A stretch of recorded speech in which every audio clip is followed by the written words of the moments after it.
ప్రకాశం జిల్లా మార్కాపురం పట్టణంలోని శ్రీ లక్ష్మీ చెన్నకేశవ స్వామి దేవాలయ ఆవరణలో ధనుర్మాస 30వ రోజు పర్వదినం సందర్భంగా శ్రీ గోదా రంగనాథ స్వామి కళ్యాణం వేద పండితుల మంత్రోచ్చరణల మధ్య కన్నుల పండుగగా నిర్వహించారు.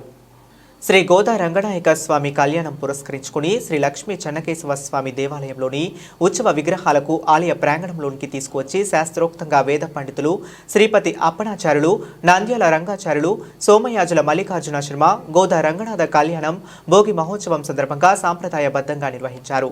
ఈ సందర్భంగా ఉభయదాతలు గోదా రంగనాయ స్వామి వారాలకు పట్టు వస్త్రాలు అందజేశారు. గోదా రంగనాథ స్వామి కళ్యాణ విశేషాలను వేద పండితులు ఆసక్తికరంగా భక్తులకు వివరించారు. కళ్యాణం తిలకించే భక్తులు అధిక సంఖ్యలో పాల్గొన్నారు.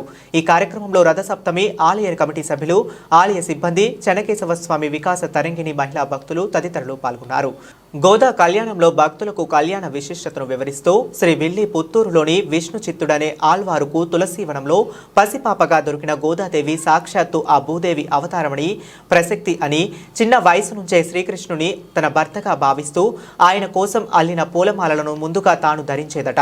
ఇది చూసి కలవరపడిన విష్ణు చిత్తుడు గోదాదేవిని కపిస్తే స్వయంగా శ్రీ రంగనాయకుడే విష్ణు చిత్తుడికి స్వప్నంలో కనిపించి తనకు ఆ మాలలే తనకు ఇష్టమని చెప్పాడంట. యుక్త వయసు వచ్చిన గోదాదేవికి వివాహం చేయతలచి ఆమె తండ్రి విష్ణు చిత్తుడు ఆమెకు ఎవరంటే ఇష్టమని అడగగా శ్రీకృష్ణుడే తన భర్త అని ఆమె తెలుపుతుంది. అప్పుడే విష్ణు చిత్తుడు వటపత్ర సాయితో మొదలుపెట్టి 108 దివ్య దేశాలలో విష్ణు స్వరూపాలు వర్ణించి అందులో ఎవరిని ఆమె భర్తగా కోరుకుంటుంది అని అడుగగా శ్రీరంగంలో రంగనాథుని వర్ణించే సమయంలో ఆమె శరీరం గగురుపాటుకు గురై సిగ్గుతో తల ఉంచుకోగా ఆమె వరించింది. శ్రీ రంగనాయకుడు అని విష్ణు చిత్తుడు గ్రహిస్తాడు. కానీ ఆయన చూస్తే భగవంతుడు, ఈమె చూస్తే మానవ కన్య.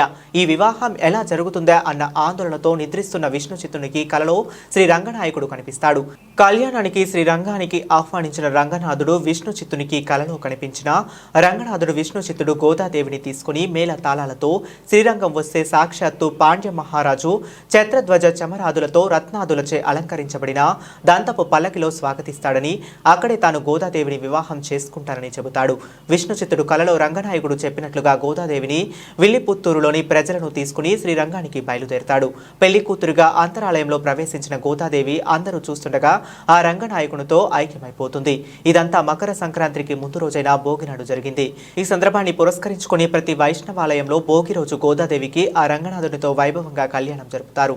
పెళ్లి కాలేదని బాధపడుతున్న వారు, వివాహంలో ఆటంకాలు ఎదుర్కొంటున్న వారు భక్తి శ్రద్ధలతో శ్రీ గోదాదేవి రంగనాథుల కళ్యాణం చూస్తే అవివాహితులకు కళ్యాణ ప్రాప్తి కలుగుతుందని, అలాగే భార్యాభర్తల మధ్య అపార్థాలు ఉంటే తొలగిపోయి అన్యోన్య దాంపత్యం సిద్ధిస్తుందని జ్యోతిష శాస్త్ర పండితులు చెబుతున్నారు.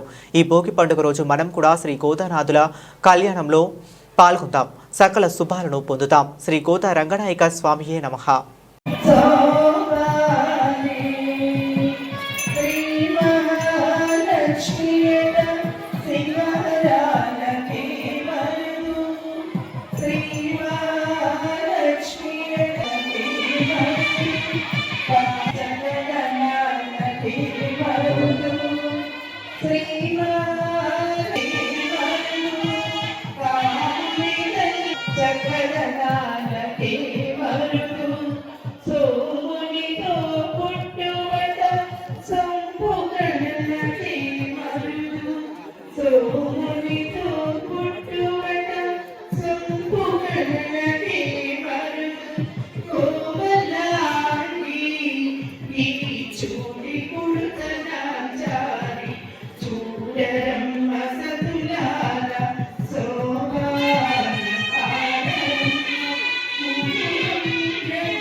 విరాళాలు గోదా రంగనాథుల కళ్యాణానికి, గోదా రంగనాథుల దేవాలయాల నిర్మాణానికి మనకు సహకరించారు.